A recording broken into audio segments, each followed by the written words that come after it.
lahat po ng aming matutunan ang lahat po ng aming matututunan sa araw na 'to, Lord God, ay maging gabay sa aming pamumuhay, Lord God. Maraming maraming salamat po sa buhay ng bawat isa sa amin na nandito. Pangalagaan mo po at proteksyonan bawat isa sa mga mahal sa bahay mga mahal namin sa buhay, Lord God. Muli tinataas namin at pinagpapasalamat namin sa bawat opportunity na binibigay mo sa bawat isa sa amin, Lord God. Naway manahan ka sa amin. Sa lahat ng po nito'y pinagpapasalamat namin at binabalik namin ang karangalan at purihan sa iyong pangalan, sa ngalan ng iyong bugtong na anak ni si Jesus. Lahat po ng anak ng Diyos ay magsabing, Amen, Amen. Amen, Amen. The Amen. title of the song is No More Night.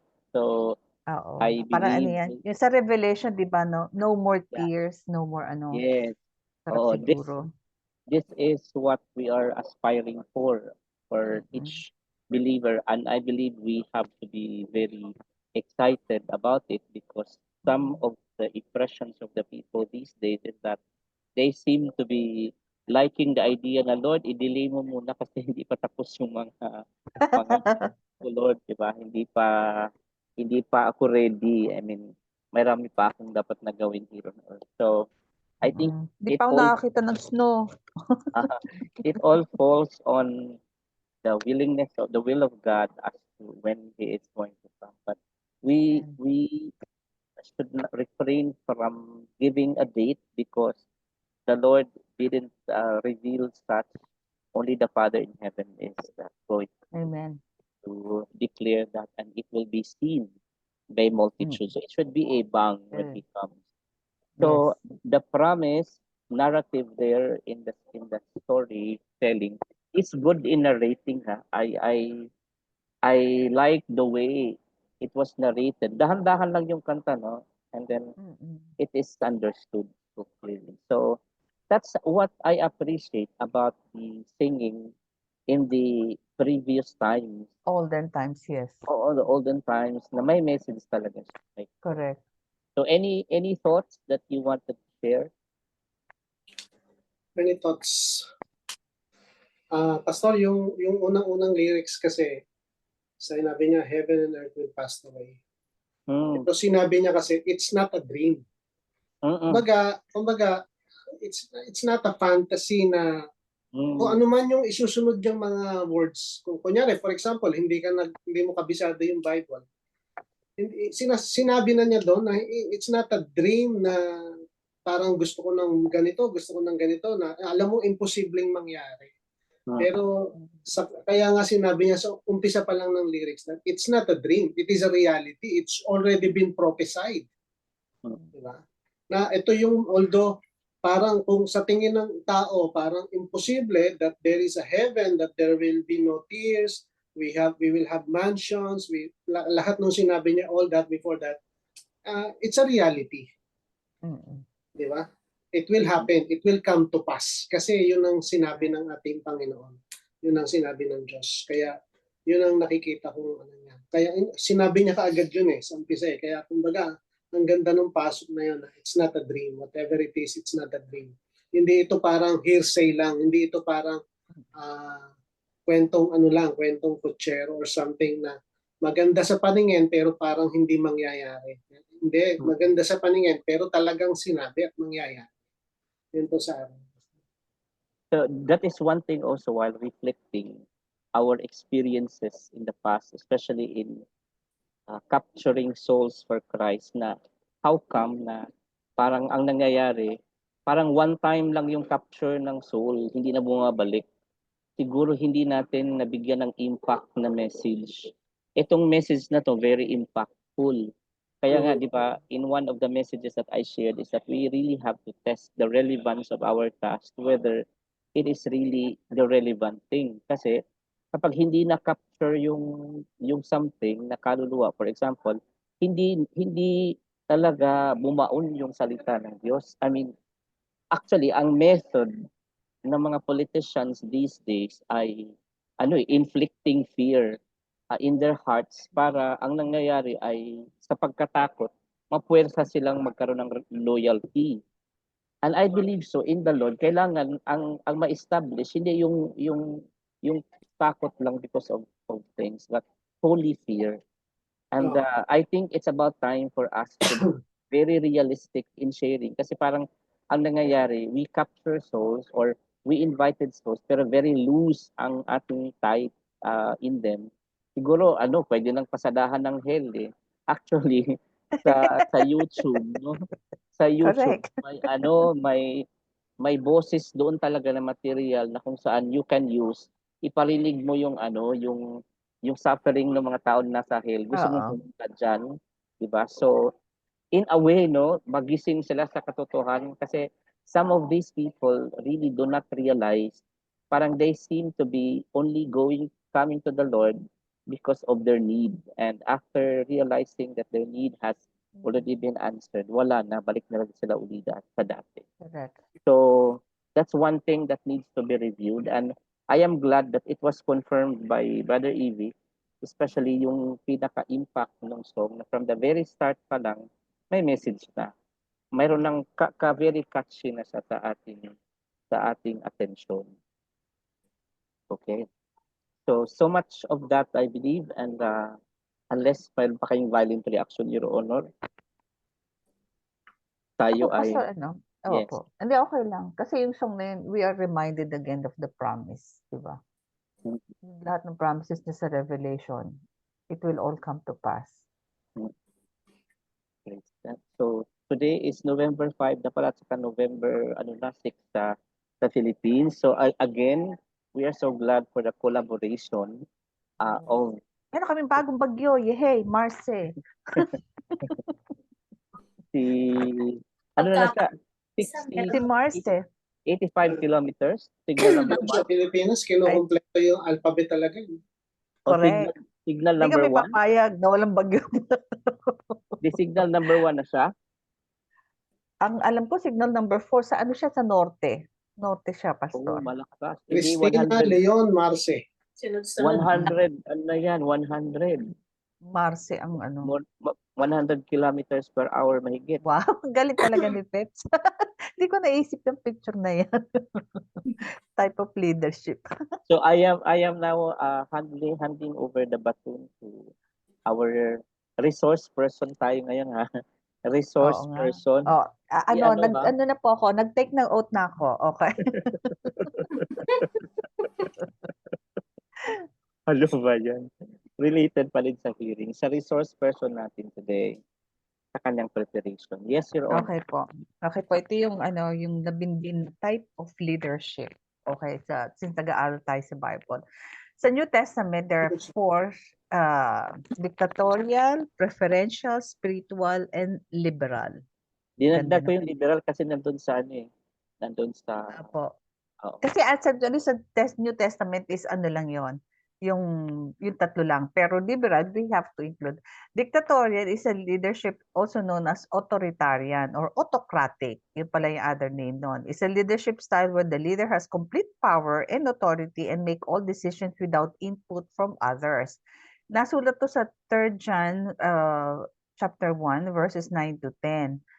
Kung saan dito nga pinakikita na I have written something to the church, but Diotrephes, who likes to put himself first, does not acknowledge our authority. So if I come, I will bring it up what he is doing, talking wicked nonsense against us, and not content with that, he refuses to welcome the brothers and also stops those who want to and puts them out of the church.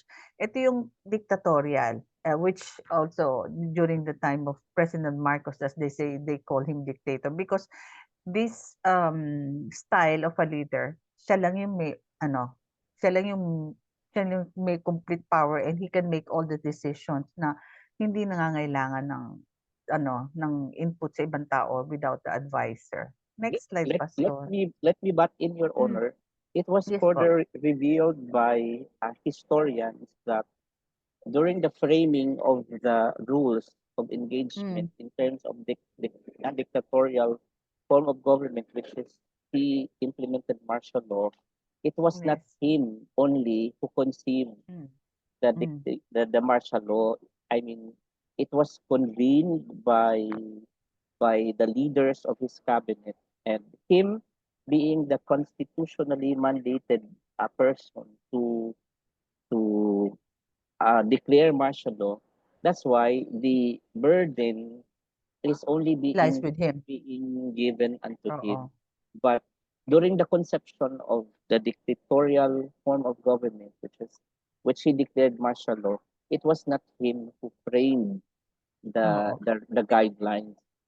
So Siguro, Pastor, firstly, it was never, during that time kasi he was always, parang he is the front. Di ba meron ng, nga, sa army na command responsibility. yeah, Whoever is the leader will yeah, take the blame or the burden. yes, So, yes, ang paningin talaga ng tao, whenever especially during the martial law, he was the one who has, but he actually, and the final and decision will come from him.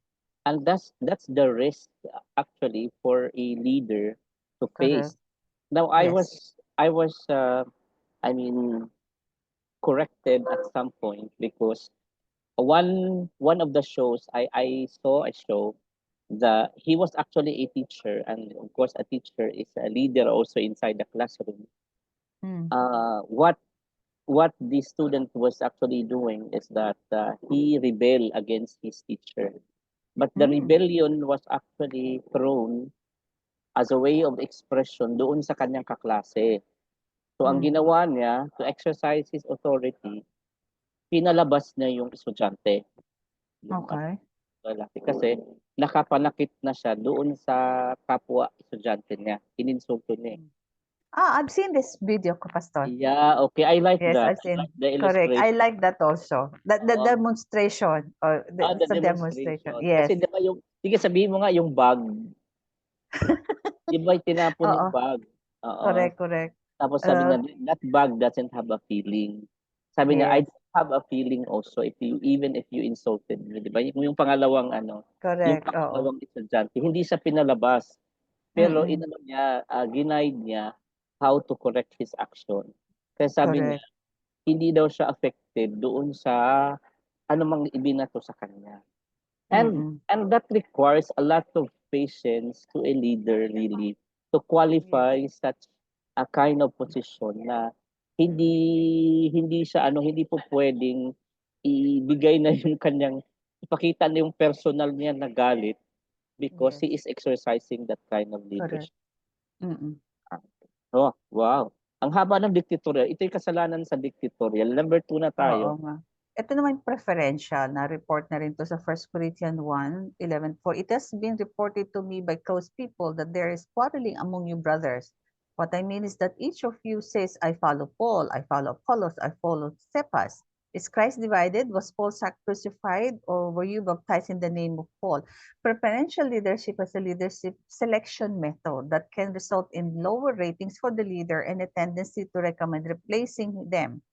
Preferential leadership is also known as democratic leadership or participative leadership. This leadership requires the leader to be intelligent, creative, considerate, and competent. Ito yung nangyayari sa atin ngayon. Parang there is a selection. Okay, mamimili ka kung sino gusto mo iboto. Kaya lang dito ako natawa. Leadership requires the leader to be intelligent, creative, considerate, and competent. These are some of the the characteristics na Yes. the current selection doesn't have. So, ito yung sinasabi na yung parang namimili ka. Kaya nga sabi, 'di ba? I follow Paul, I follow Apollos, I follow Cephas. Kung saan dito pinakikita sa 1 Corinthians, who is the best actually? Parang dito, Actually, tama naman ang minsan i-apply mo din ang democratic leadership kasi there is no such perfect form of leadership depende Yes. sa situation. Correct. Now, the kind of democracy we have sa Philippines ay especially yung sinasabi ng participative leadership, masyadong OA. Oo naman. Masyadong OA. Kasi, okay, take note, ang Amerika, ang laki. Pero ilang partido lang sila. Two only. Two Sa only. atin Liberal and ilang? Democratic. Sa atin ilang? Kulang ang 10 fingers. Oo. Dapat may batas sa atin na dalawa Correct. lang. Dapat by-party lang talaga kasi magkakabahagi talaga ang bansa natin. Yes. Okay. Oo. For example na lang, sabihin natin, during the time of the previous election na lang, presidential election, although 32 million yung nakuha ni BBM. Pero may 16 million kay Lenny. Yes. O, di ba? So, hindi mo maiaalis na yung 16 million na yun up until now ay gumagawa pa din ng mga movement against the current administration. 16 million yun.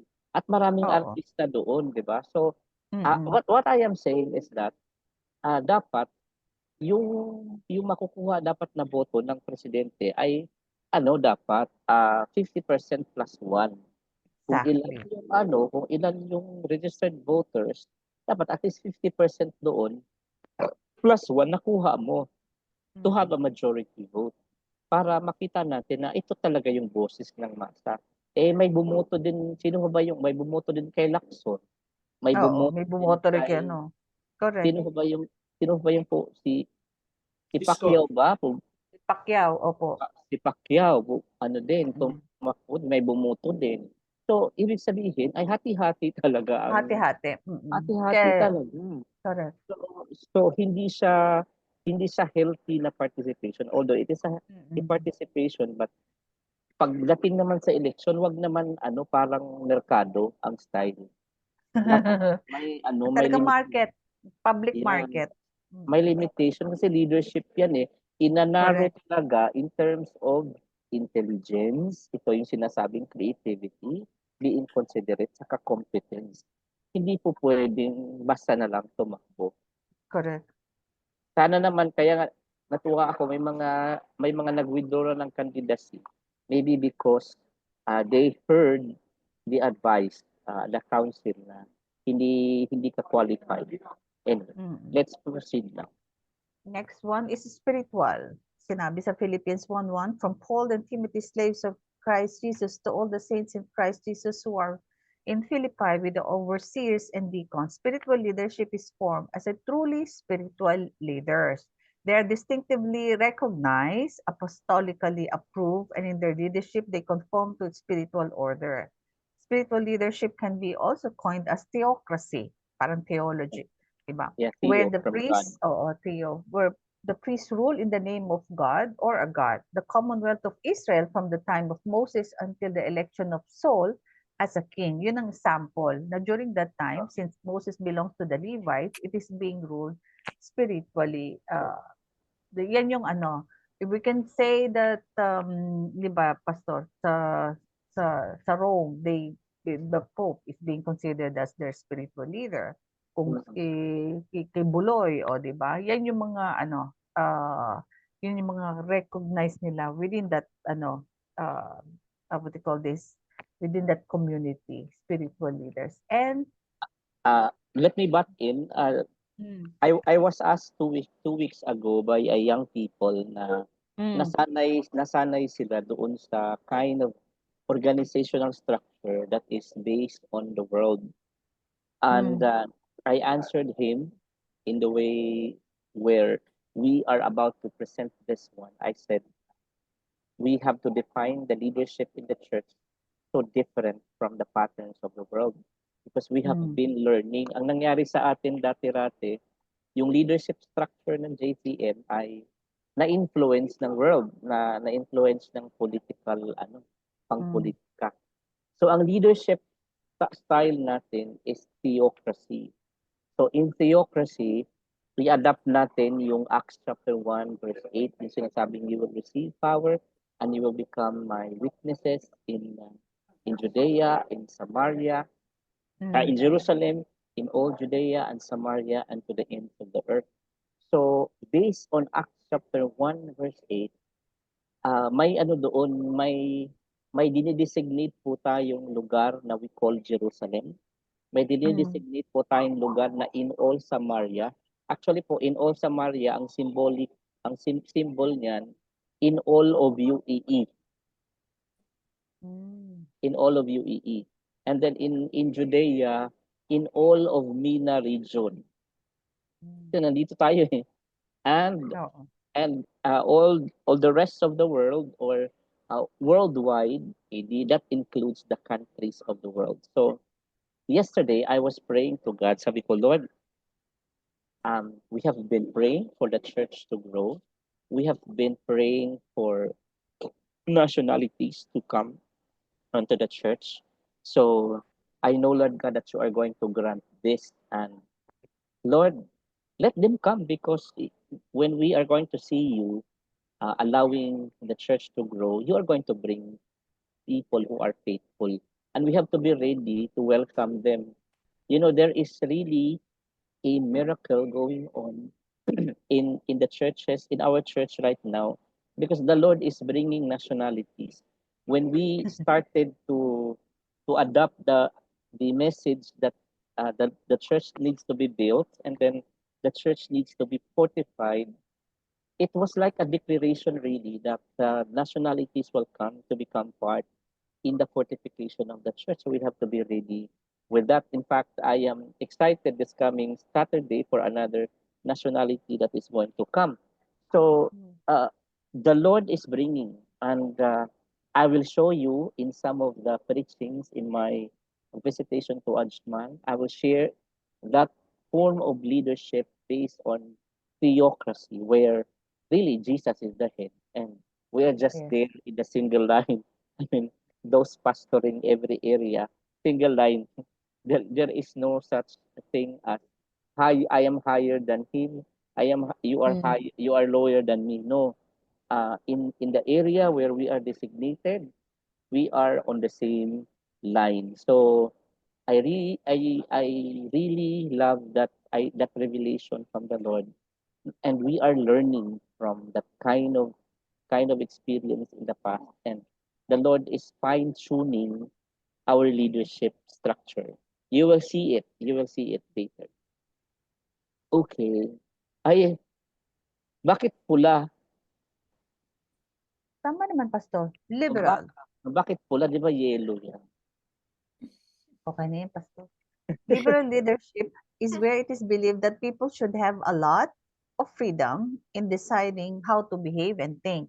As per the word liberal, it is inclined to open to ideas and ways of behaving that are conventional or traditional, broad-minded. Liberal leadership is also called, natin kung by pronounce to, laissez-faire. Ano, Lasipa. laissez-faire. What po? Leadership through non-interference. It is where leaders provide resources and support but allow team members to make decisions and take initiative, also known as delegative leadership. Oh. Kaya siguro wala sa atin 'to kasi ito yung ano, yung dito yung liberal. Kaya nga 'di ba sa Amerika meron silang democratic and liberal. You can bring in ideas.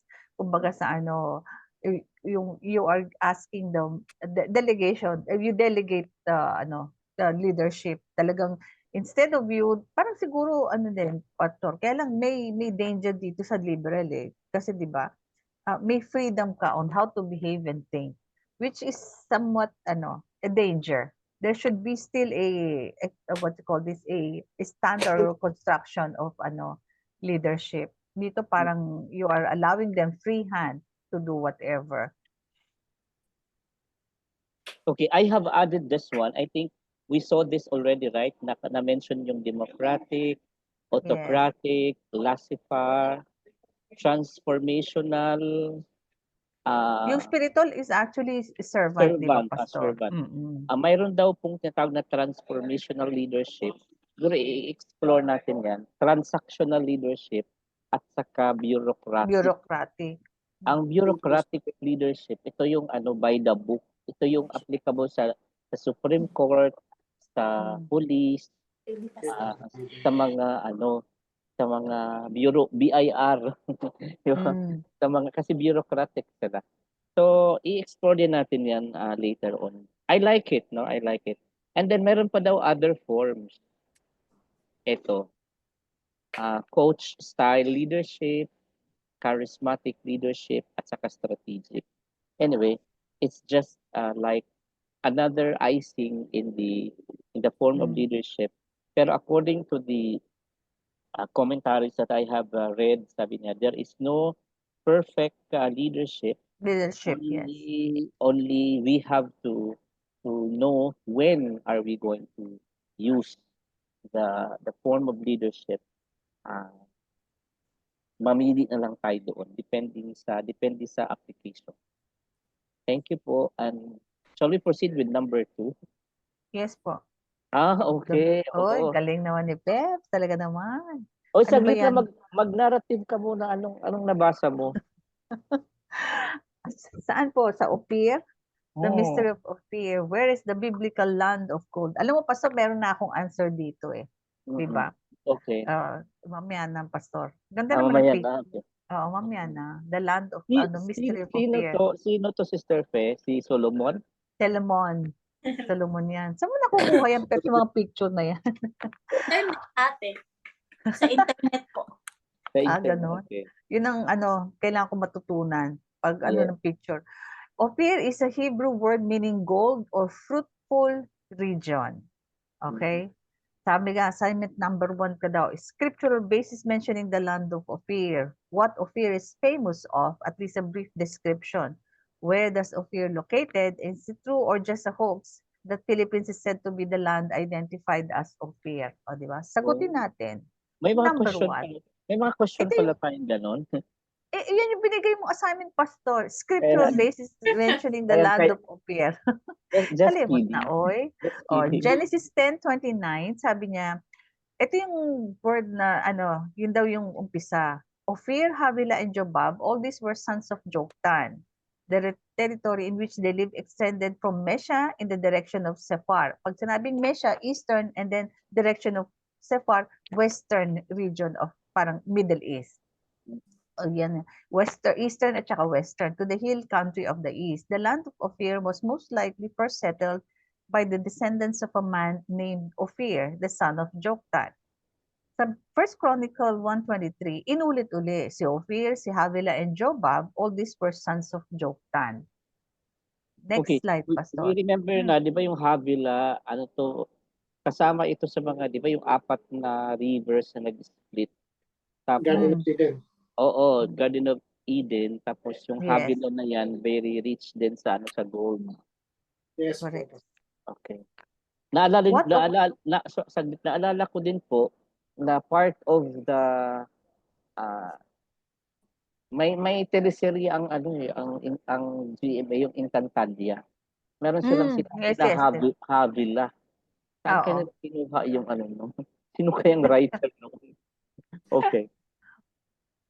What Ophir is famous of, at sabi nga, Ophir is mentioned in the Bible as a land renowned for its fine gold. Hindi lang, dito naalala ko kung bakit mataas ang klase ng gold ng Dubai as compared to Saudi Arabia. Everybody's telling na mataas ang quality ng gold ng Saudi. Akala ko basta gold, it's all the same. Oo. Pero sabi nila, Dubai has a higher quality. Fine gold and other precious goods. Meron yata silang parang factory na nagre-refine ng gold. And then, they're very strict in the quality, Pastor. Kasi sa Saudi, di ba, mostly is 18, pero dito sa atin, 21 and 22, talagang they have a standard na talagang, kumbaga sa na maintain nila. Sabi sa First Chronicle, na mention yung 3,000 talents of gold, from the gold of Ophir. Sa First Kings, they went to Ophir and brought from their gold 420 talents, and they brought to King Solomon. Sa Isaiah, I will make people more rare than fine gold and mankind than the gold of Ophir. Tapos sa Psalms, daughters of kings are among your ladies of honor. At your right hand stands the queen in gold of Ophir. Aside from gold, silver, ivory, apes, peacocks, and precious stones, there's also almagwood. Okay? Almagwood. Ano yung almagwood? Yun yung Ito yung ginagamit nila sa construction ng post ng temple. Yung very sturdy na, Pastor. Tapos sabi, almagwood is used for construction of temple to make supports for the temple and also for making instruments like harp and it's a kind of parang sa atin acacia or nara or what, matibay. Correct, matibay. And then sa 1 King 10, moreover, the fleet of Hiram, which brought from Ophir, a very good amount of almagwood and precious stones. So ito yung kung bakit very famous ang Ophir, aside from, of course, the gold. Next slide, Pastor. Where does Ophir located? The exact location of Ophir, a biblical land known for its wealth, is still unknown. Diba? talagang hindi siya binigay. How Several come? location, oo, hindi talaga siya binigyan ng exact, 'di ba, whenever we read the Bible, there are certain like, pag sinabi mong Mesopotamia or Assyria, o kaya, yung biblical name nila, pagdating sa ano, alam natin kung saan yun. We can search it out, 'di ba, Pastor? Kaya lang sa Ophir, several location or countries were considered, such as Somalia, Arabian Peninsula, India, Sri Lanka, Pakistan, Saudi Arabia, tapos lastly, and Philippines. The Bible doesn't provide Ophir's geographical location, but it does say that the voyage to and from Ophir took 3 years. Okay? Mhm. So, right now, we cannot pinpoint. Even sa Genesis, di ba, sinabi nga na Western at saka Eastern, pero hindi siya ganun, wala siyang exact place na sinabi kung saan. Ito yung next slide, Pastor. Ay, Ito sorry. na. Oh. Oh, di ba ang cute naman, Peps? Is it true or just a hoax that Philippines is said to be the land identified as Ophir? Bakit ko, I made it blank. Ang ganda naman ang picture na. Talaga nag-iisip ka. Walang sagot. Kasi Pastor, there are so many speculations, di ba? Sabi nga, firstly, there is a Spanish document, yung Colección General de Documentos Relativos a las Islas Pluras. Yan yung documentation of where, kasi Spanish during that time, they are the ones who traded all over the bus. Yung mga Spanish galleon na tinatawag. Okay? Sila yung mga nagta-travel. Doon daw sa dokumentong yon, sabi niya ganyan, yun yung sinasabi, isa sa mga speculation ng Pilipinas. From Cape of Good Hope, pupunta ka daw ng India, tapos Burma, Sumatra, Moluccas, Borneo, Sulu, China, tapos makakarating ka raw sa Ophir, which is in the Philippines. Kasi opposite lang daw ang Ophir, ang China. Tapos may existence daw ng Lycios people. Sino yung Lycios? It's a group of ancient Hebrew who settled around Ophir. Yun ang sabi. Ang Lycios daw yung mga original. Meron tayong mga Lycios people sa Palawan. Yung mga Lacanate of Lawan. Tapos, kaya lang, I left it blank kasi I don't want us to ponder na it is in the Philippines when there is no direct Concrete. or Evidence. concrete, yes, evidence to point out. Alam mo, Pastor, when I was doing this, sabi ko ganyan, siguro God was not trying to give us where the location of Ophir, or else this country or this place will be in devastation. See what is happening do sa tinagong kayamanan ni Sino yung Japanese Yamashita. si Yamashita. O, di ba? Ang daming butas na ginawa nila at cave just to look for that. So just imagine, if Philippines is the land of Ophir, kawawa naman ang mga Pilipinas. Di ba? Because there are gold seekers or gold na mga maghahanap talaga. Kasi in the beginning, we learned that Ophir, aside from the meaning Hebrew of gold, it is a fruitful region. So that means talagang yumayabong tong lugar na to. And that's why I left it blank, because unless there is definitive or concrete evidence, we should not natin yan, Senado tsaka sa we should not ponder, o di ba, Pastor? So I left it blank. Okay. Meron ba? Wala na Quadcom yata. dyan. Kailangan ng Quadcom dyan. Yes. Saan yan?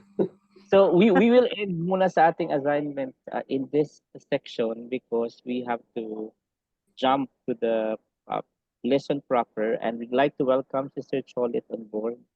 Kaway-kaway naman, Sister Cholet. Hello, Cholet. Hello, Sister Cholet. Good evening. Hello. Good evening. Good evening. Nakamute ka, ate. Okay lang Nice po. meeting you. Nakamute ka. Oo, Hindi, siguro sige, ulit. siguro by next week we can resume the regular scheduling.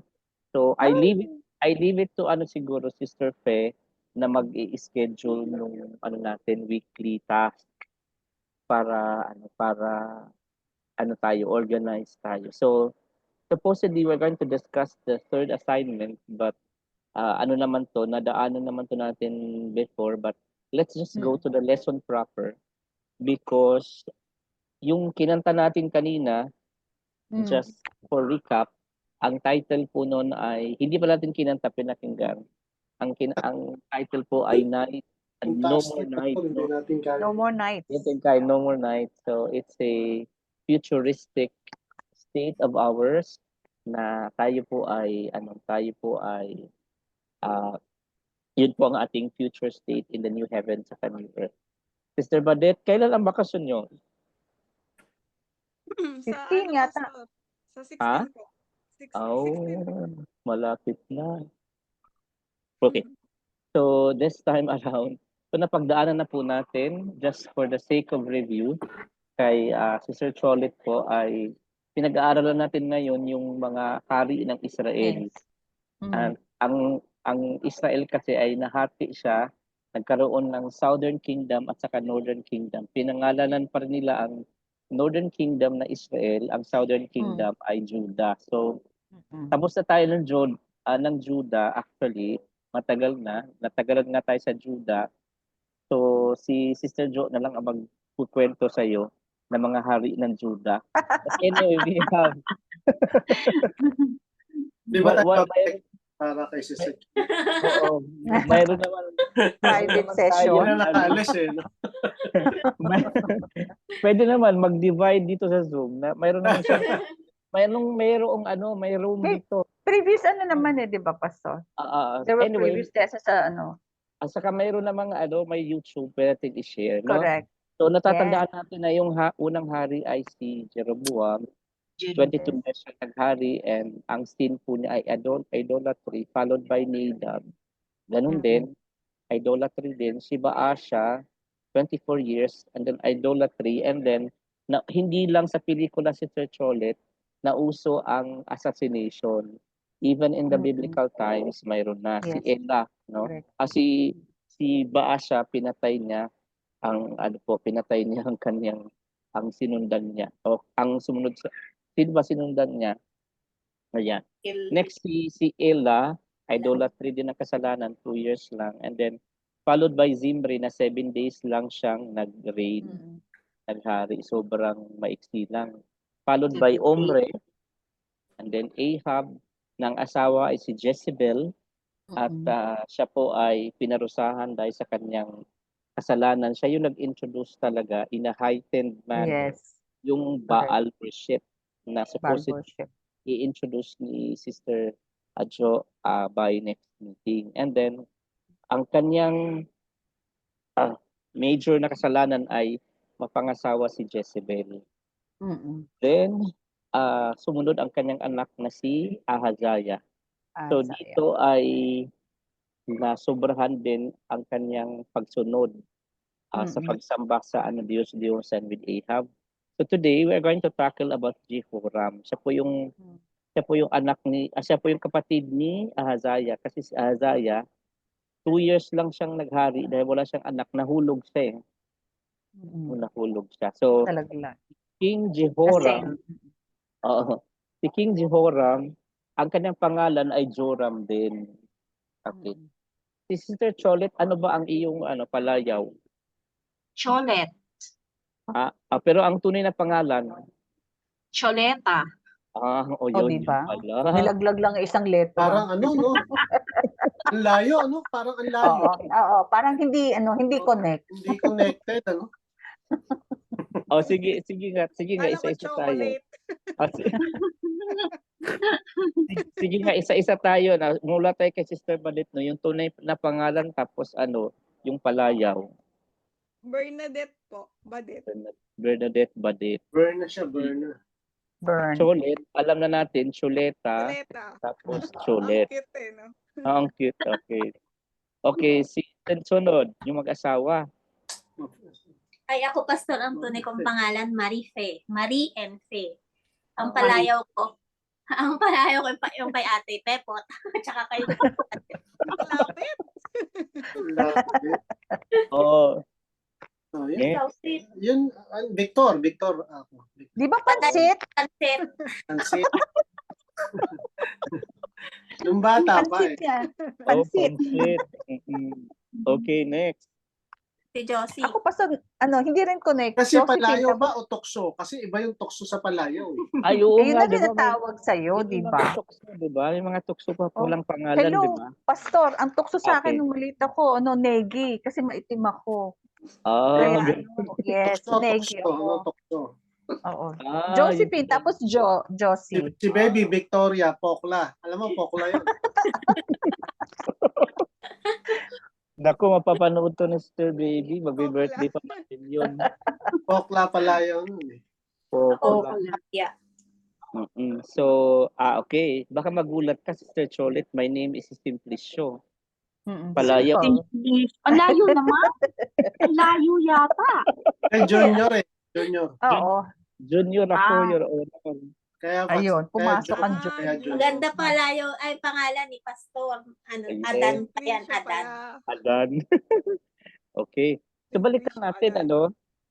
ano ang relationship ng ating exercise? Kasi, si Jehoram, yun ang official na pangalan niya. In fact, sa King James Version, yan talaga ang ginamit, Jehoram. Correct. Mag-take note tayo kapag ang mga pangalan mayroong mga italics or may mga subscript na sinasabi, hanapin natin sa baba yung reference niya kasi may explanation yan. Kasi Correct. even sa Arabic, 'di ba, parang ako, ang pangalan ko sa sa Arabic, Simblico. Hindi na hindi na na-pronounce ang Simplicio kaya Simbilico yung yung pangalan ko kung i-translate mo sa English kasi sounds like naman. So si Joram, same lang din. So wag tayong malito sa kanyang pangalan, Jehoram or Joram. Another na nakakalito kasi may dalawang Jehoram at Jehoram. Joram.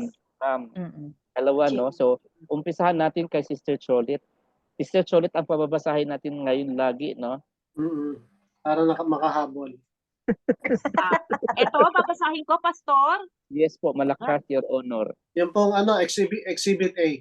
Yes. There are two kings in the Bible referred to as King Jehoram or Joram. The first was the son of King Jehoshaphat, and he ruled in the southern kingdom of Judah from 853 to 841 BC.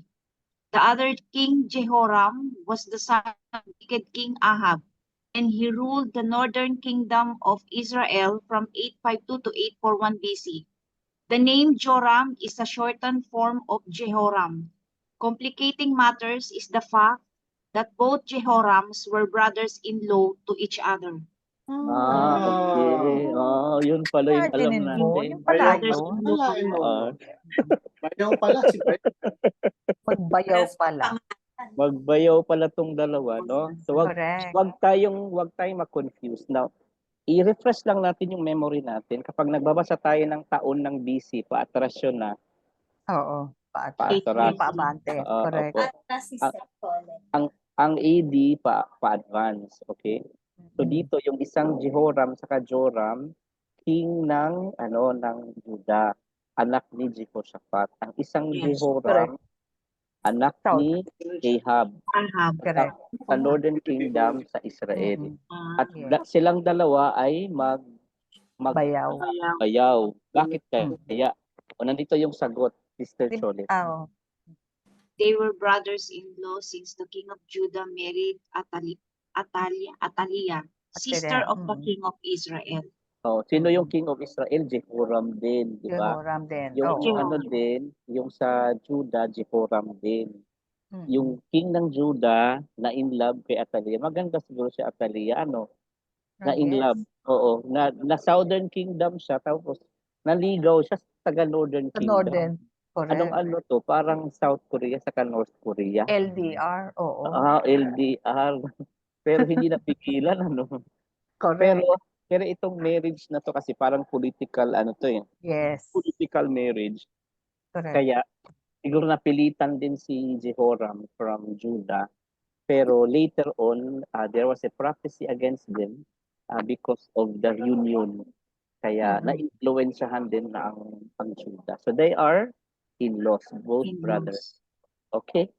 Now, okay. Let's kasi kay Sister Cholit pa rin siyang ating speaker of the house today. Oo. Yes.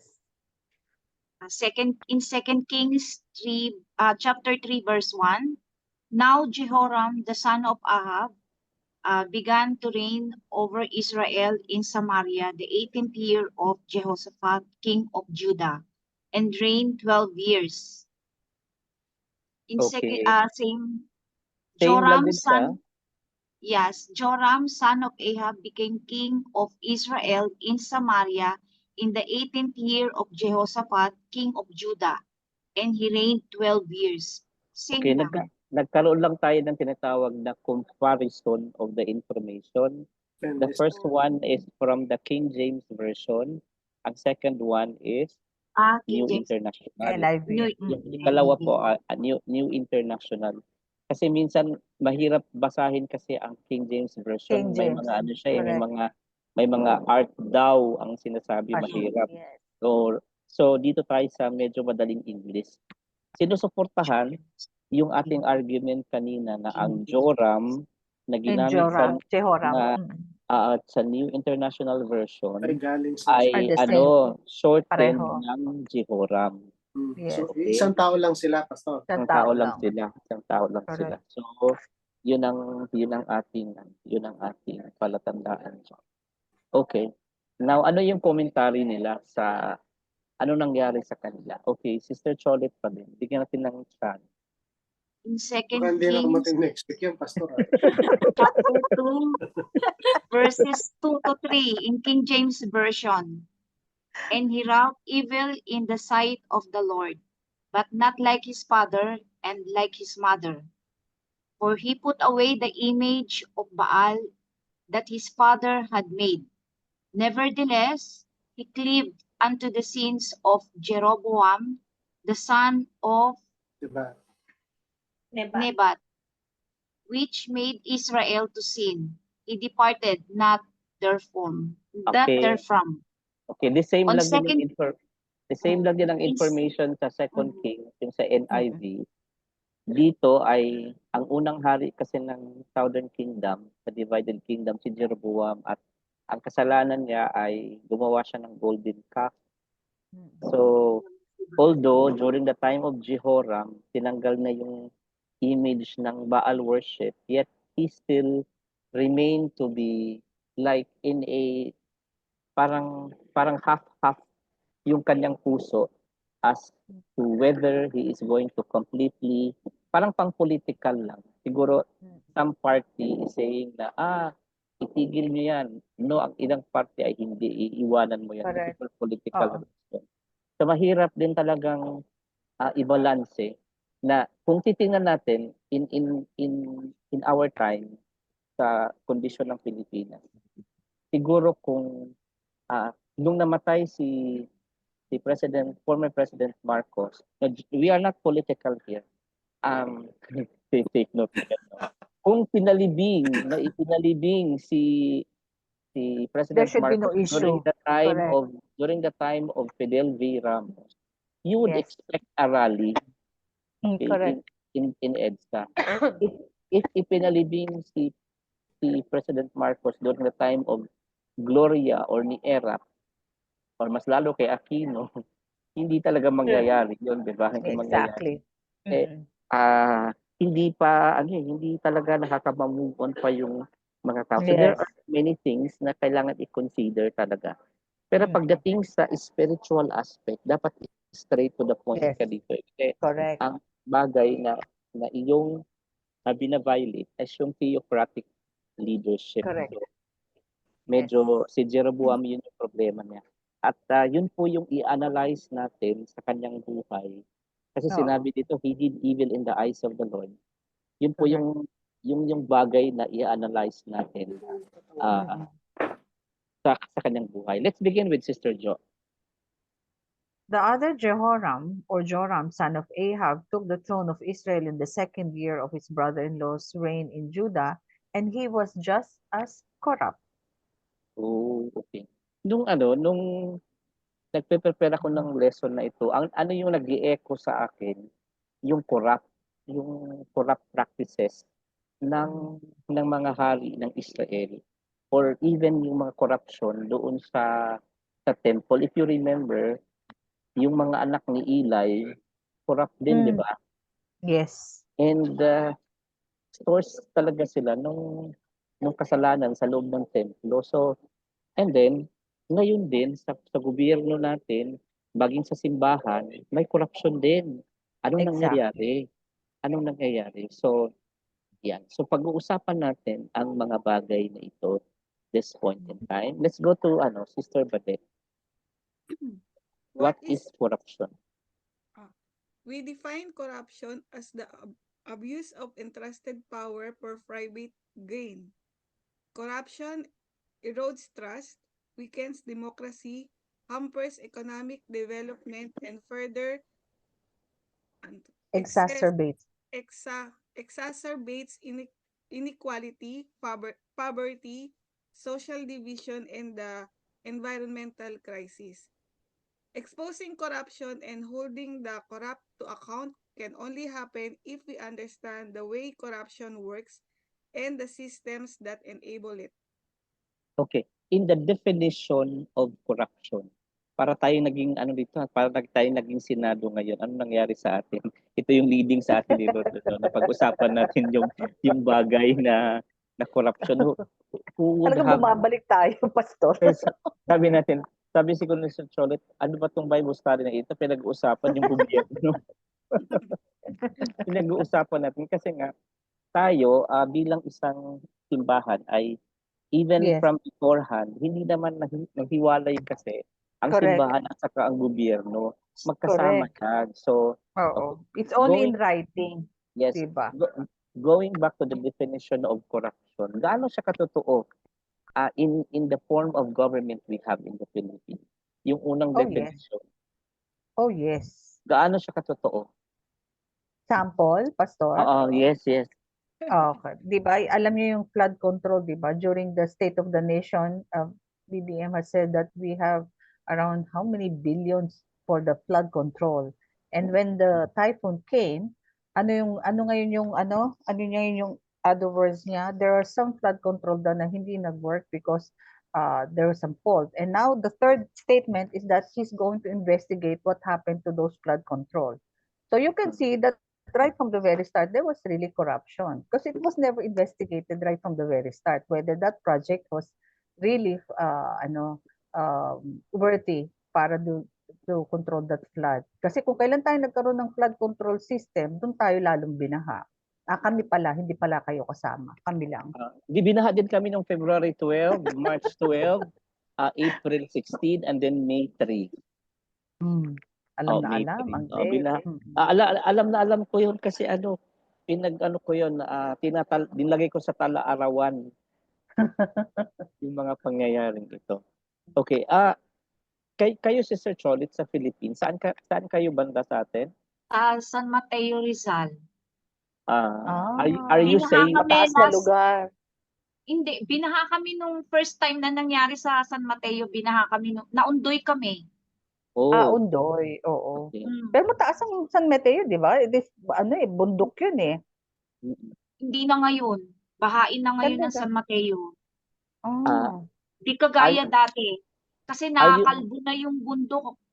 Aray Gawa ko. ng quarrying. Aray ko, tinitingnan yung aking buhok. Ay, sorry. Bundok, hindi yung... Dahan-dahan Okay. naman. Ay, sorry po. No, I'm just kidding. No? Okay. Are you saying na rampant din ang corruption doon? Yes. Mhm. Totoo yan, Pastor. Oh, okay. Lalo na yung nakaraang mayor. Mhm. Okay. With regards to yung economic inequality sa atin ngayon. Yung economic inequality, gaano tayo kalaging? I mean yung kasi parang pyramid talaga ang nangyayari, no? Yes. Domino effect. Yung mayaman lang talaga, very few people. Yun, No? totoo. Correct. Gaano siya katotoo ngayon sa atin? Talagang puro Pilipinas. Alam mo, there was a recent census na for a family of 4 to survive, they have to have at least 57 pesos in a day. Sabi ko, are they okay? In a day, 57. Yun daw for a family of 4 to survive. How much, magkano yung bigas? In a day, 57. Yun na raw yung marginalized na na expenditure na dapat for a family of 4. Sabi ko, parang hindi naman yata Hindi makatotohanan. Hindi O, makatotohanan. O Brother Ramil, nung nag-restaurant kayo sa Philippines, magkano yung isang bill?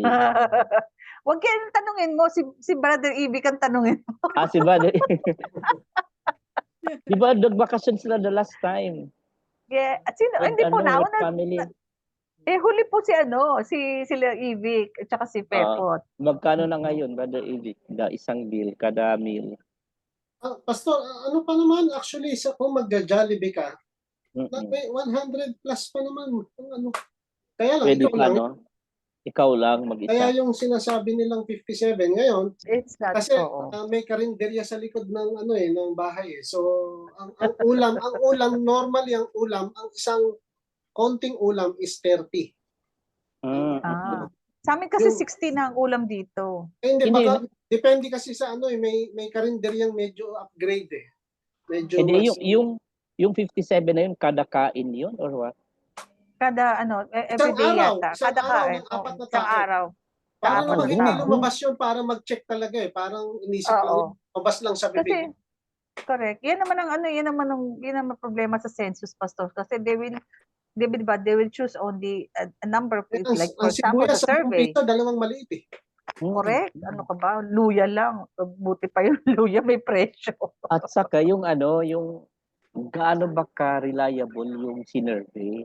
Kasi Survey, yes. kapag nag-survey ka Kaya naman, nga, binabash sila eh. Binabash siya eh. Mm-mm. Kung sino man correct. sabi at saka mo, dapat man parang hindi pinag-isipan eh.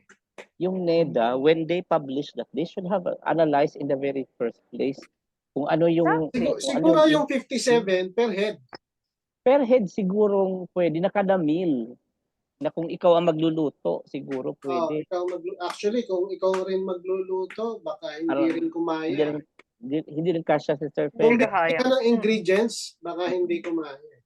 At saka yung yung kapoy pa na ikaw magluto, no? Itlog lang ang kakainin mo doon. Kaya puro lang Itlog sa atin 9 o 10 isang piraso ha. puro 9 or 10. Puro lugaw ang 950. Correct. Ayan, Sister Cholet, pinag-usapan natin ito problema. Let's Kasi proceed. it's a reality, di ba?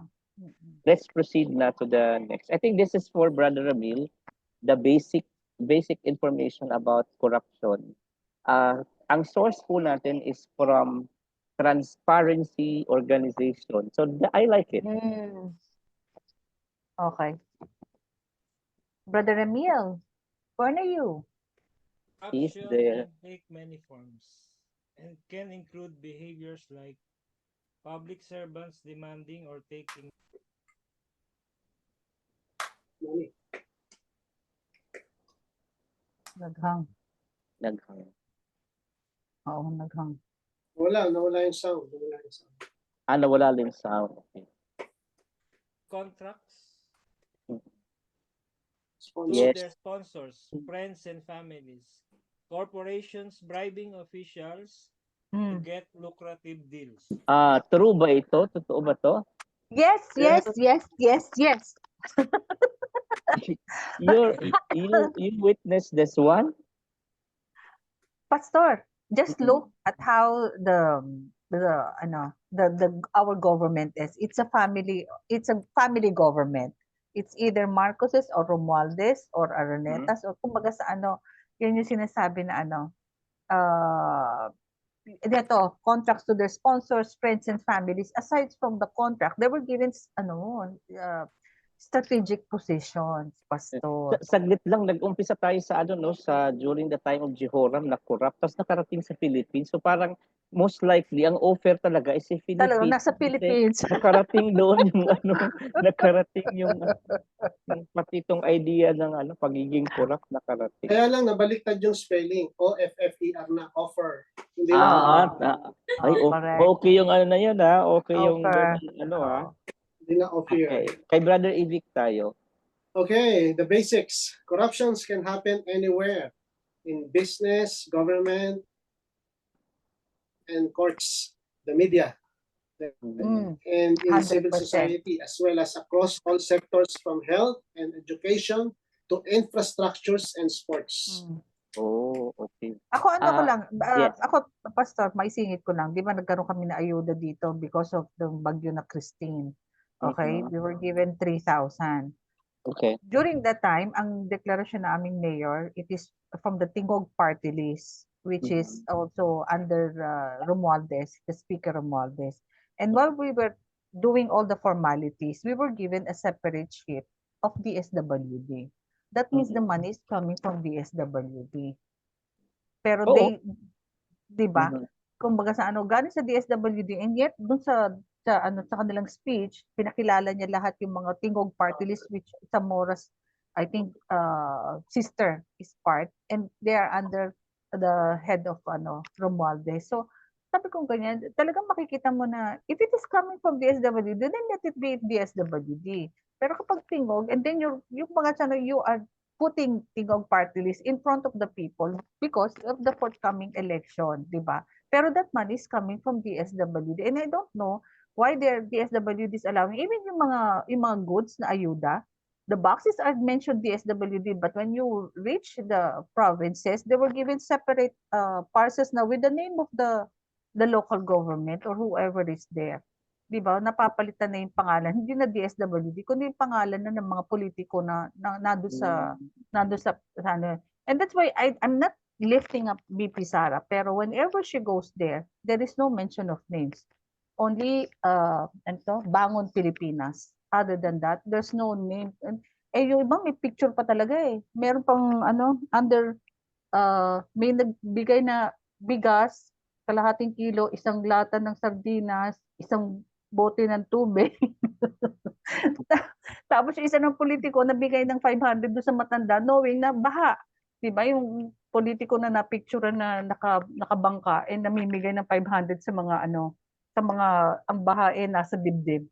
So sometimes really corruption yung sinabing media, minsan kasi hindi nire-report yan ng mga ano, ng mga media like Channel 7 or Channel 2. But it is the social media who is giving us Reporting. informed. Yes. Okay. I heard na yung proper channeling of ayuda is this na supposedly for example, yung party list na yon dapat mayroon silang yung sources of fund either magagaling sa kanilang pondo as an organization or they can channel by asking help from the government itself. Parang sila yung nagiging channel na through them na dumating yung ayuda ng DSWD. Kaya lang ang nangyayari ngayon talaga is parang electioneering na or advanced Yes, campaigning na exactly.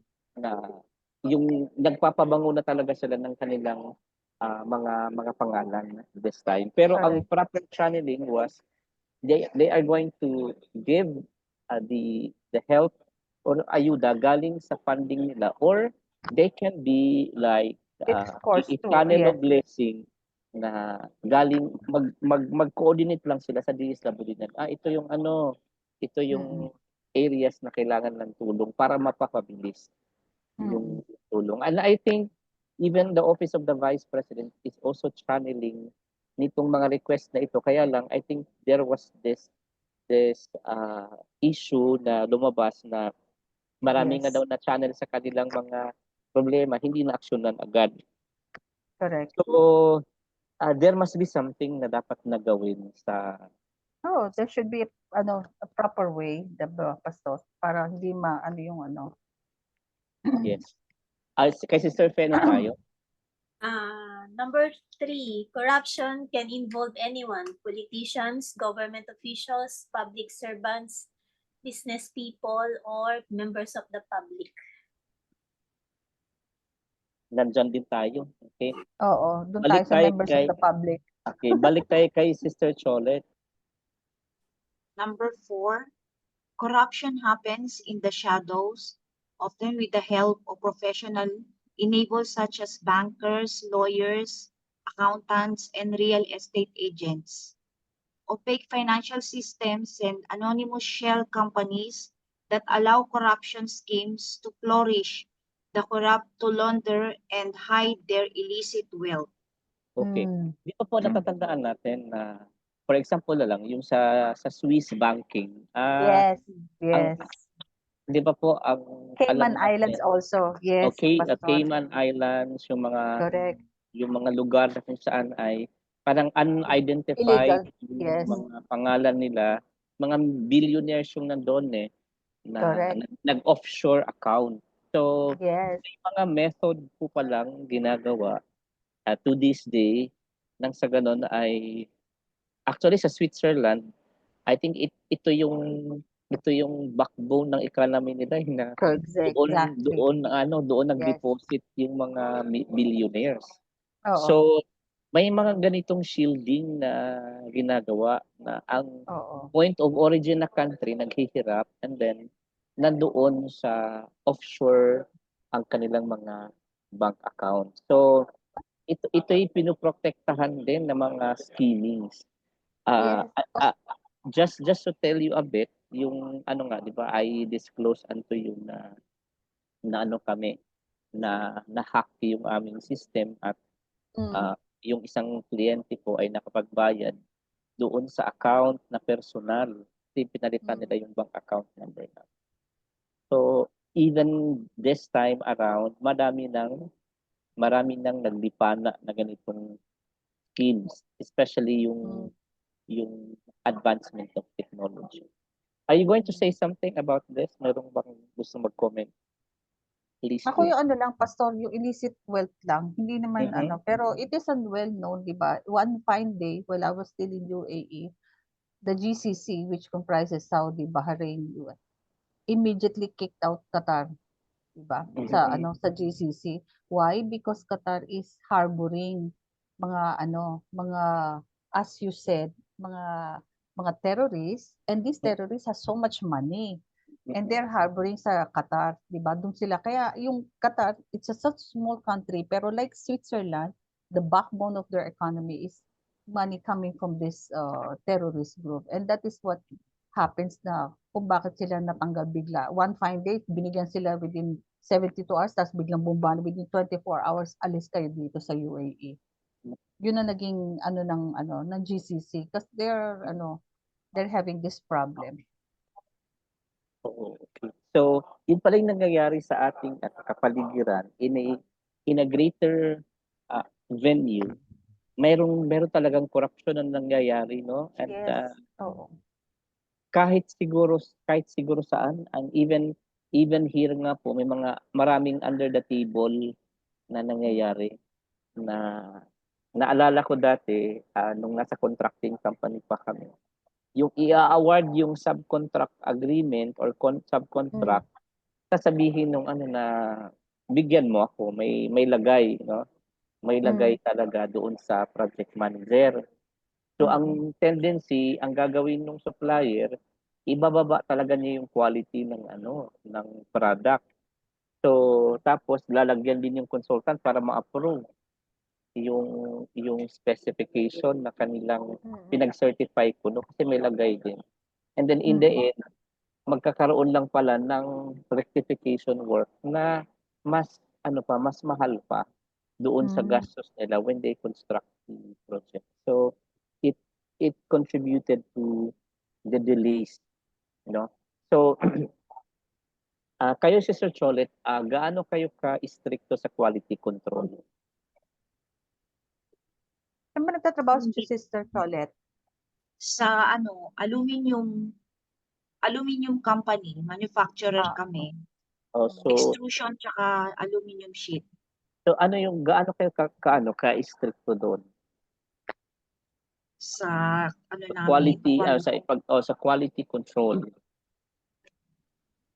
Hindi ko kasi yung gaano kabisado yung sa QC namin. Pagbalik niyo bukas tanungin mo siya. Magre-research ako. Baka naman ibang departamento siya, Pastor. Anong department ka ba, Sister Cholet? Admin sa department. Pwede pa ding malaman kasi i-administer mo yung quality. Nasa admin ka eh. Oo, administrative ka. I-administer mo yung quality. Correct. Pero magre-research ako, tatanungin ko yung QC namin. Oo, maganda. O maganda 'yun, 'di ba? Kasi mayroong iba na nagko-compromise ng kwan. Okay. Yes. Where are we now? So nasa ano na po tayo, pang-5. Let's Number go 5. back. Tapos sa sister ano no, Tapos na. Sister Cholet. Number Let's go back again kay Sister Badet. Corruption adapts to different contexts and changing circumstances. It can evolve in response to changes in rules, legislation, and even technology. Okay, meron kayo naisip na ano ito na tinatawag na application? Okay, meron kayo naalalang senador dati sa Pilipinas na napakatapang. Binulugar niya 'to yung corruption. Si MDS. Sinabi niya, 'di ba sinabi niya required ang mga Hirim mga defensor. public servant na magbigay ng salin Yes. pagkatapos ng end of the year. 'Di ba Sister Pe, nagsi-certify kayo ng mga personal assets dati? Nag-audit kayo? Yung tatay ko, pastor, sa kasi sundalo. So, required Okay. silang magsalin every year. Okay. So, lahat ng mga assets niya nakalagay dun sa niya. Pero yung kanang with due honesty, yung iba naman nag-fill up. Pero yung iba, ang ginagawa is that, sabi ni Senator Miriam, di ba, yun, year ending December 31 yun, Sister Sister Pe? Opo. So, dapat isi-certify talaga ng bangko yon na ito lang yung cash mo ng year ending 31. So, ang ginagawa nila ay winidraw nila ang kanilang cash somewhere daw in November. Para pagka December 31, depleted. Depleted, na wala na siyang cash. Ganito sasabihin nila sa statement of asset, ito lang yung kaparta nila sa bangko. I-deposit nila naman sa somewhere January or February. So, sabi nga, nalulusutan din ng mga taong ito na corrupt because of the legislation. So, kung ako siguro, i-amend ko yung salin na yan, dapat may monthly na ng statement na para At saka pastor, I cannot understand kung bakit hindi nila pwedeng i-publicize yung silent, but even this media, they can go and ask for it. Pero hindi nila pina-publicize sa sa public kung ano yung Kasi ngayon yata for example, yes. For example, ikaw pastor, normal, tumakbo ka ng pagka-mayor, nalo ka, tapos bigla ka naging congressman. Paano ka nagkaroon ng isang apartment, tapos kumbaga ang bilis ng what you call this, yung pagyaman mo, di ba? Pero kung if you're going to publicize yourself and right from the very start in every year, ibig sabihin at least mababantayan. Kaya minsan na-fault yung mga let's just say mga kongregista na ang mga relo mga Rolex, ang mga bag Louis Vuitton, mga and how you can afford it with that such a bigger salary. That means there is corruption. Your Honor, nung mayor pa kasi ako, kumuha ako ng 30 policies of insurance. So, nung nag-congressman ako, nag-mature na yung aking policy sa insurance. Na-encash mo na. Meron na akong dividend. So, yung pinambili sa insurance, galing din sa pera ng taong bayan. That is one way of transparency, di ba, Pastor? If you're not going to hide anything, you should be open about it, di ba? Yung sa salin. So it's 9:26 na, mayroon pa tayong another topic. Kay tayo, sa akin na to, yung the cost of corruption, ito daw po yung result kapag very rampant ang corruption. And we understand na ang Pilipinas ay isa sa mga corrupt ng mga bansa. Yes. Sabi diyan, may political cost 'yan. Yung sabi diyan, your freedom and then the rule of law nako-compromise talaga. Pangalawa is yung social cost. Your participation and even your trust in government na apektuhan din. Parang nangyayari, very less na yung participation natin sa government. And then sana ito'y totoo ngayon talaga na environmentally talagang because of climate change, nadodoble yung effect natin na paggawa tayo ng ng mga infrastructure pero hilaw naman kaya i-repair din natin later on. And then economic opportunity, parang ang nangyayari sa atin kapag very rampant ng corruption, parang ang nangyayari, parang nakatingin ka na lang sa bintana at pinagmamasdan o ini-imagine mo na lang yung Singapore na sobrang yaman na, imagine mo na ba lang yung mga countries na Correct. The nakasabayan investors are mo having, investors are having second thoughts when there is Yeah. corruption in the country. Yes, second, ano naman sana yung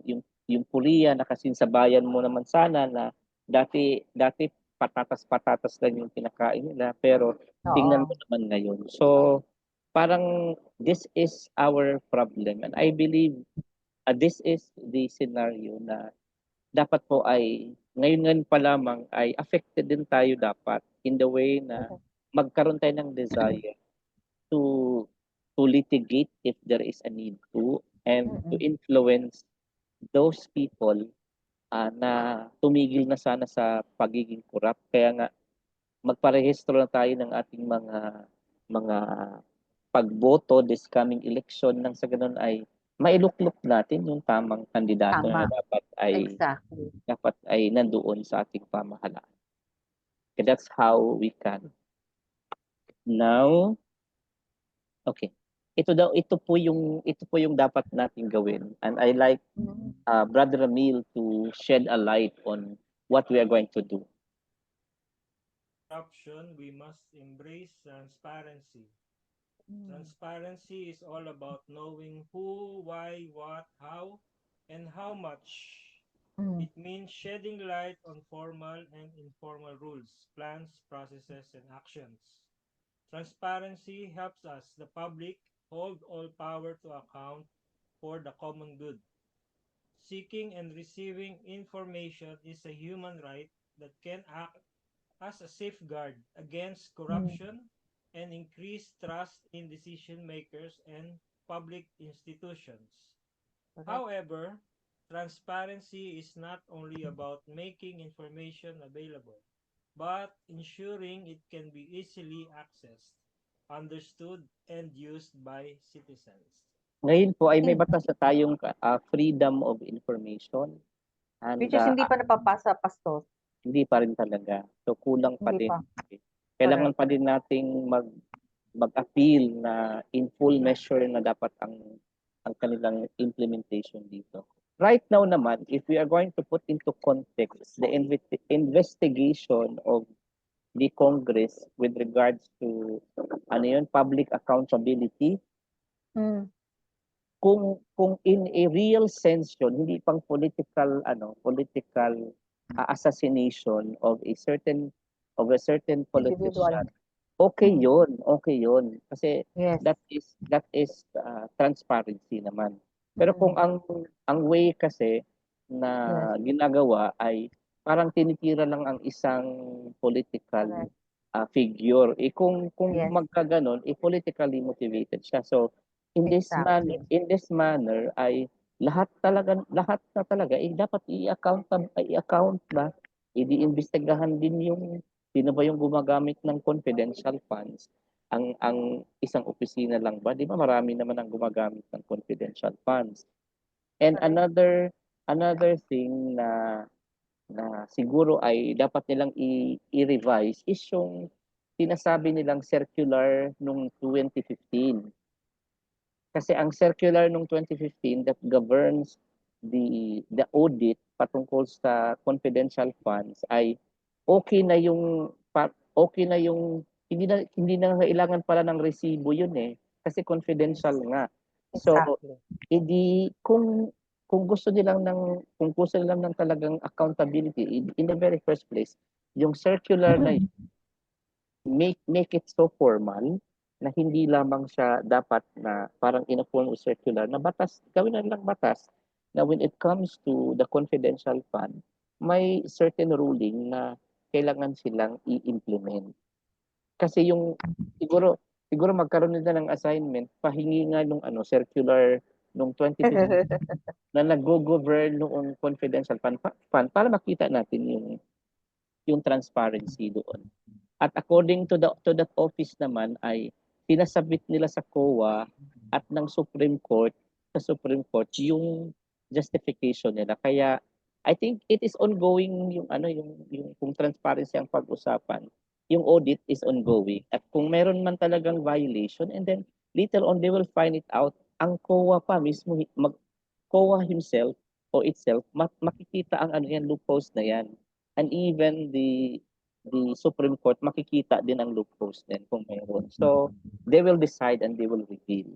Not in a way na sobrang ano siya parang political this time. So pumunta naman tayo sa tinatawag nating corruption as explained in the Bible. So titingnan natin isa-isa. We still have like 20 minutes more. Let's begin with Sister Jo. Kanina, corruption in the government. This time naman, let's transform it to the corruption that is explained in the Word of God. The Bible. Also related doon sa state of the being ni King Jehoram. Correct. Corruption as explained from the Bible. Corruption is a state of decay, pollution, or incorrectness. In the Bible, corruption is one of the effects of sin that resulted from the fall of man. In the beginning, God created a perfect paradise, free of sickness, pain, and death. But when Adam and Eve disobeyed God by eating the forbidden fruit, sin entered the world, spoiling its perfection.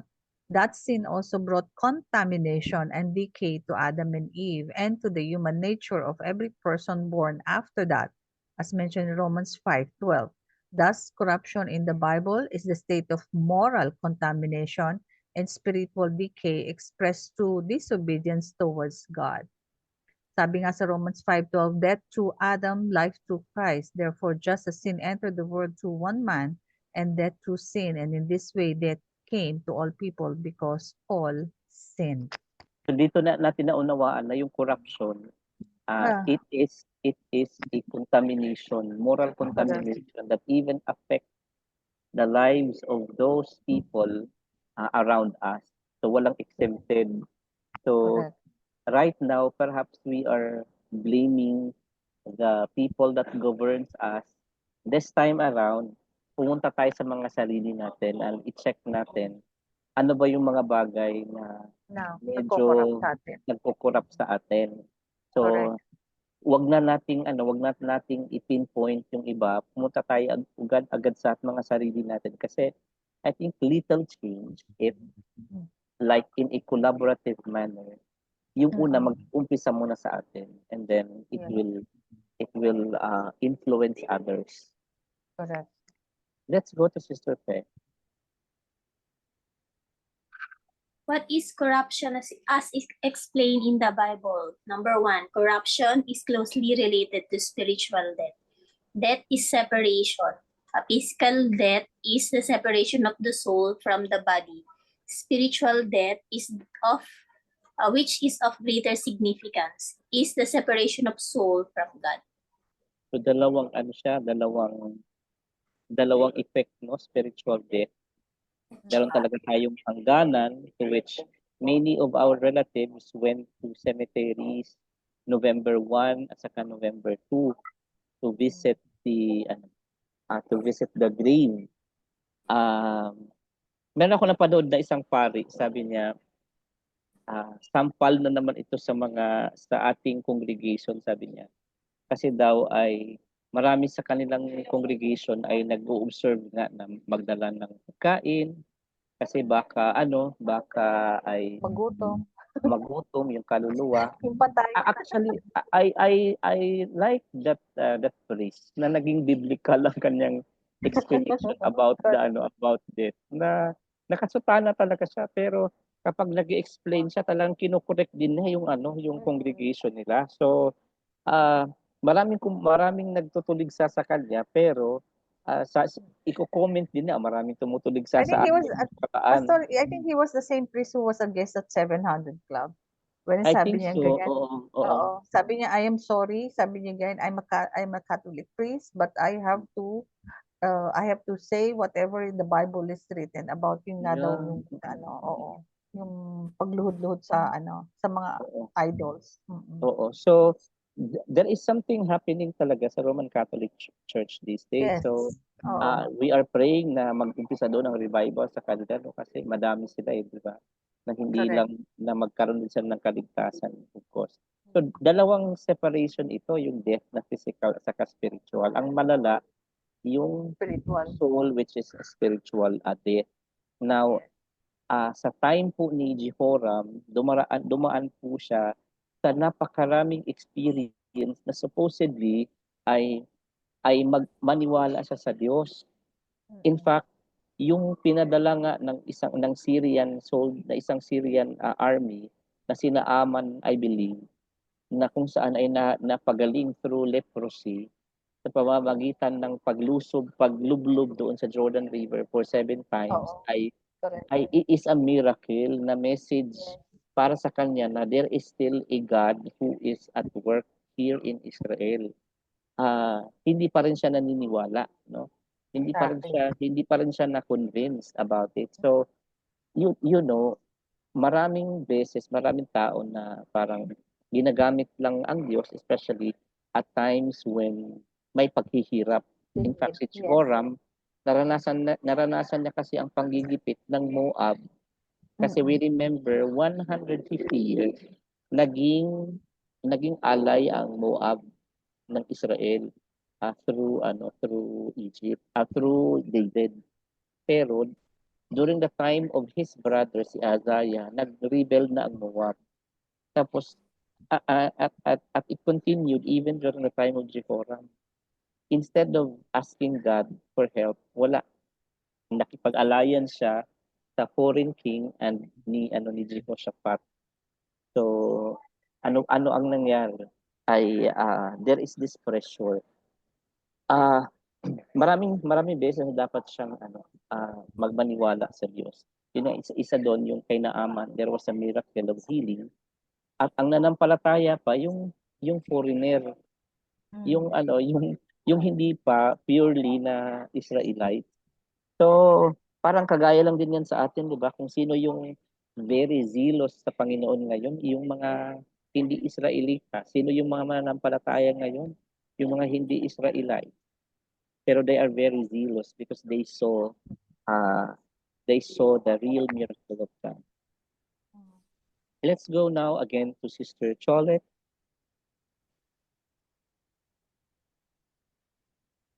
Number 2.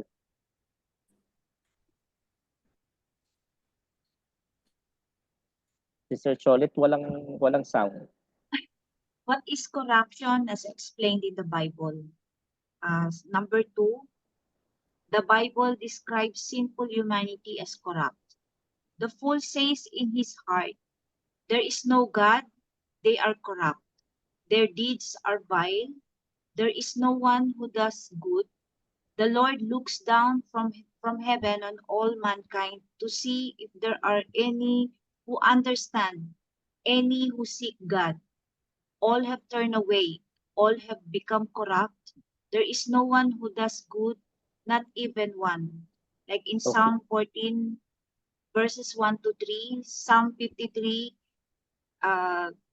Psalm chapter 53, verses 1 to 3, in Isaiah chapter 1, verse 4.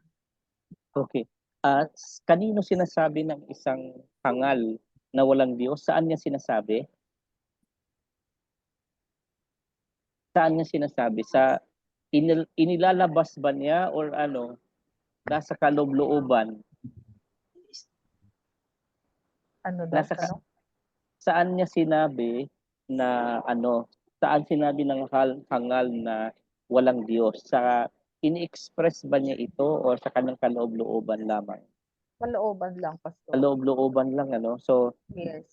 by just simply thinking, especially kapag meron tayong problema, tapos nasabi natin na may Diyos ba? Oo. Diba, naisip mo lang, no? Ang sabi Yes. ng Word of God, full yon, and it's a form of corruption. So again, Correct. bumalik tayo sa mga sarili natin na baka at some point, yung mga yung mga situation natin led us into a kind of perception na parang gusto natin mag-video okay ngayon uli. Kakantahin yung kanta ni Gary Bandano, natutulog ba ang Diyos na so yun pala ay form of corruption din. Full, Makikita option. yan. Ito yung ano, Psalm. ito yung sinabi sa Psalm na the fool says in his heart there is no God. Hindi na natin elaborate further, pero mayroon lang akong gustong i-emphasize dito sa Psalm 53 verses 1 to 3. Gusto ko lang basahin mo, Sister Cholit, yung first paragraph lang. Ano sinabi dyan? The fool says in his heart, Hindi, yung there tataas po, is tataas. sa taas. Ako. For the director, Yes. sa taas. Yes. For the director of music, according to Mahalat, Yes. sound from Loot. di ko makita. Loot. A lute Ah, or lyre. But the mode is sad. mhm. A maskil, prudent insight, deep understanding of David. Okay. Yung content po ng nung Psalm 53 verses 1 to 3, it's a song. Pero siya, malungkot siya Sad. na song. Sad siya na song ni David because when he made what do we call a prudent insight of it, he felt saddened by the realities that some people of his time, and I believe even in our time, have this kind of thinking in their heart. So to say that there is no God is a saddest mode to whomsoever, if you are like a leader and then you are going to be hearing from people na, Correct. mayroon pa bang Diyos? So it's a saddest moment. Even I think to the pastors, hearing a person saying that, it's also a sad moment for Correct. pastors, no, to hear such kind of thing. So dito sa Isaiah chapter 1 verse 4, sinabi dito na maraming sinful people and they are called corrupt. Now, so balisan na lang natin at this time because we are running out of time. In the Old Testament, corruption can refer to physical decay. Tama naman kasi Correct. yung katawan mo kapag Healthy job. nawala na sa mundong ito ay na-corrupt na yan, di ba? Na-corrupt na ang tawag diyan. So yung mga tao din na closed mind, no, they are corrupt. Psalm 16 verse 10, it says yung katawan na na-decay, no, we call it corrupt body din. And Exodus chapter 32 verse 7, sabi dito, nung siya po ay sinabihan siya ni the Lord said, "Go down because your people whom you brought out of Egypt have become corrupt." So na-influensyahan po sila. So their mind has become naging decay. And then sa Isaiah din, masyado ito, no? Sinabi na they have sunk deep into corruption. Okay, kagaya ng days of Gibeah. Ano sinabi doon sa Gibeah, Sister Badet? Ano ba yung days of Gibeah? Nakapula, highlight. Gibeah in the tribe of Benjamin was the location of the infamous rape of the Levites' concubine and the resulting battle of Gibeah. Naalala mo yung ni-rape yung concubine ng Ito ng ba yung Levite? hinati-hati, Pastor? Hinati-hati. So, Sa 12,000 guys sa people. ganyan ka-corrupt yung yung nangyayari. Correct. Okay. Now, I think as a response to this, Sister Jo, kindly do na lang a research about the crime index we have in the Philippines. Pwede? Crime of ano po? Crime index. Crime? Crime index. Crime index. I mean, Index? yung siguro okay. pwede siguro mga 10 years before and then to now. I mean, comparative lang na. Comparison. Okay. Yung crime index. Mga krimen na, Oo, na kasi prevalent. dapat malalaman natin kasi it will really affect greatly in our community, no, na Correct, correct. Sinasabi natin it's more fun in the Philippines, pero mayroong may mga krimen na nangyayari sa bansa natin. So that is not a good that is not a good sign for a country na nagpo-promote ng tourism. Sabi Yes. pa dito, yung corruption pa ay exceedingly great. So talagang nalungkot dito ang Panginoon. Huwag nating hintayin na malungkot ang Panginoon. So number 4, ang corruption din, sinasabi dito, na consequence of that sin that we have is death. So this means separation from God. Kaya very common itong Romans chapter 6 verse 23, Yes. wages of sin is death. And then, however, ang napakaganda kapag na kay Lord tayo, meron siyang solusyon. Whoever believes in the Son of God has eternal life. Kaya ito na yung application ng mga kinanta natin kanina, no? Na we'll be having a second life. Now, mayroon talagang judgment of all those who died, and then their names was not retained in the book of life. Kaya nare-retain lang yun nung tinanggap mo si Jesus. Number 5, sabi to, the power of corruption is broken by divine power of the gospel of Jesus Christ. Kaya those who are with the Lord is having a hope. Pabasa nga din, Sister Jo. 2 Peter chapter 1 verse 2. 2 Peter chapter 1 verse 2 to 4. Grace and peace be yours in abundance through the knowledge of God and of Jesus our Lord. Confirming his one calling and election, his divine power has given us everything we need for a godly life. Through our knowledge of him who called us by his own glory and goodness. Through this, he has given us his very great and precious promises, so that through them you may participate in the divine nature, having escaped the corruption in the world caused by evil desires. Amen. So, kailangan nating i-remind yung mga sarili natin, although we are surrounded by corrupt people, we are surrounded by these people and we are vulnerable, yet we have the assurance na sabi dyan, elected ka na to to participate in the divine nature na walang korupsyon. So, Correct. yan ang natin, lagi nating ipaalaala sa mga sarili natin. In cases where there are times na parang we are tempted to participate in the corruption. Number 6 na po tayo, ang sinabi dito, okay, nauna yata. Okay. Ang emphasis po dito sa number 6 is that in relation sa number 5, that we are going to be participated in the divine nature, ay magkakaroon tayo ng empowerment.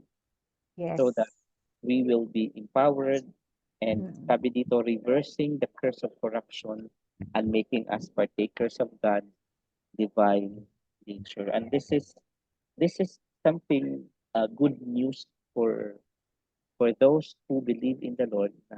There is always hope. Na nakikita natin ngayon na parang ang hirap, parang kung manood tayo ng balita, puro na lang problema ang kinakaharap natin. Actually, even Deuteronomy is prophesying na there is always a poor in the land. There is always a poor. That is why the church is commanded to be open-handed in helping. So, I know that if at some point yung communities natin ma-eradicate ang corruption, so there is this, I think, improvement in our economic viability, so that we can also help others who are in need. And lastly na tayo sa number 7. Okay. Sister Fe, tayo sa number 7 is the last. Number 7, the book of Galatians likens the process of spiritual development in the child of God to sowing and reaping.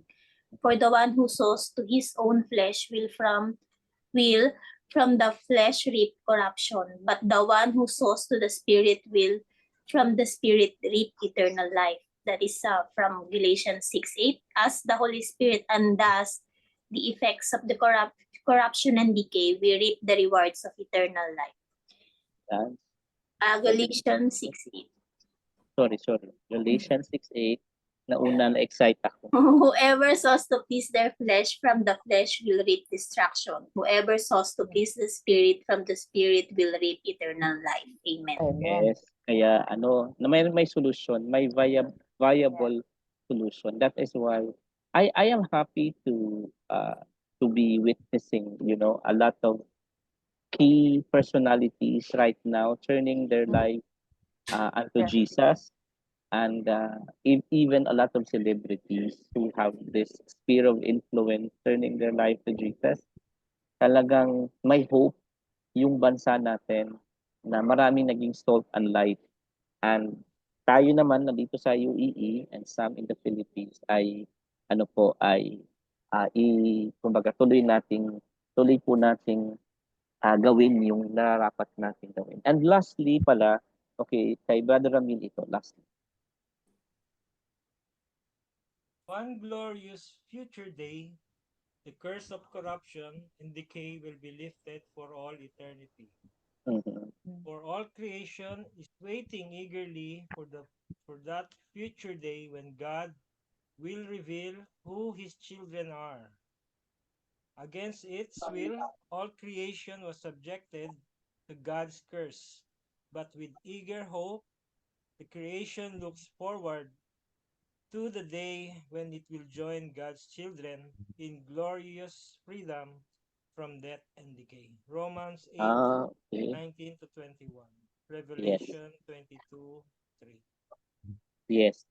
So ito yung while preparing this lesson and yung listening to the song na pinagkanta natin kanina pinakinggan natin kanina, just for correction, nagkakatugma-tugma yung lesson natin. So gusto niyo ba pakinggan ulit yung song? Mayroon ba tayong time? Pakinggan nga natin yung song na ulit yung kanina. For the sake of those na hindi po nakarating kanina, hindi naka-join agad. Ito yung song na pinakinggan namin kanina. Here we go.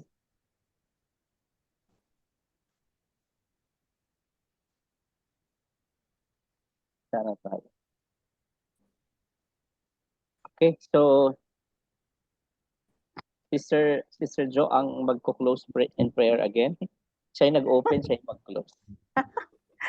O sige po, tayo po ay patuloy na manalangin sa ating mahal na Panginoong Ama. Let us continue to be in His presence. Lord God, Abba Father, to your Son Jesus Christ and the Holy Spirit, thank you, Lord God, for continuously giving us, Lord God, your word, your message, Lord God. Especially in the song, Lord God, we are looking forward when the time comes that there will be no more tears, no more cries, Lord God.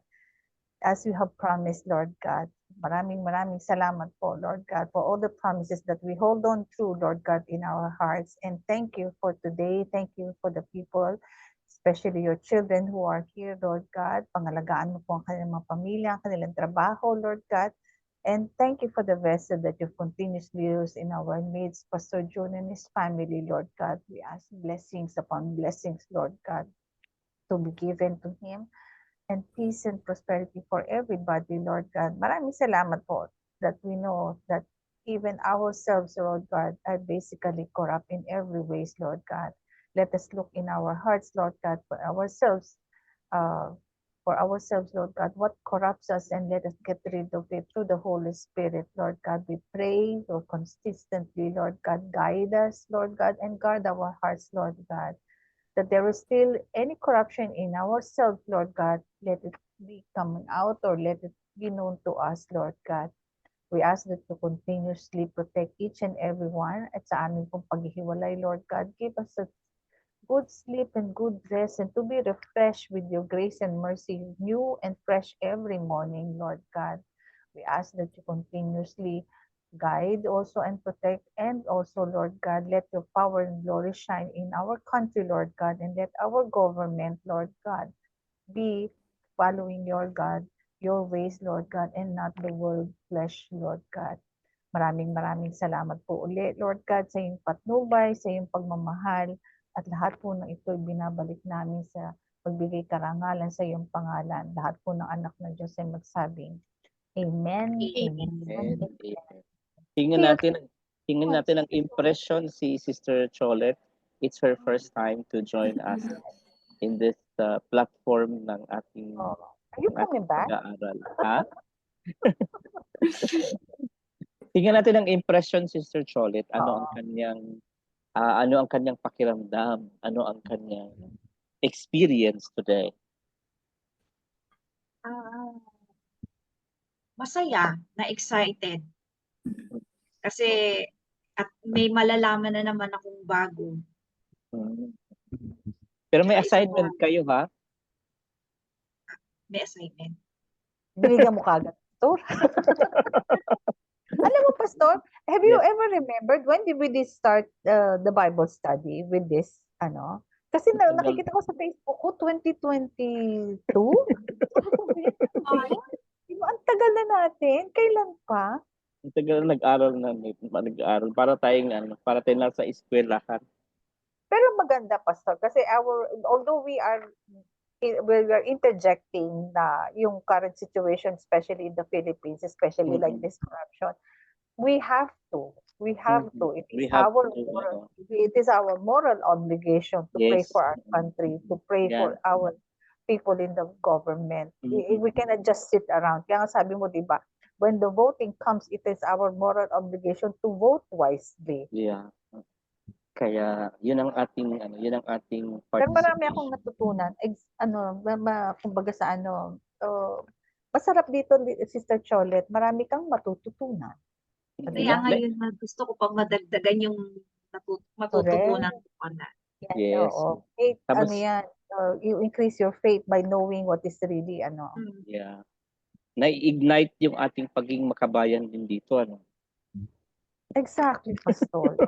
Kasi I'm sorry, pero at the end of the day, dito tayo pinanganak eh. Di ba?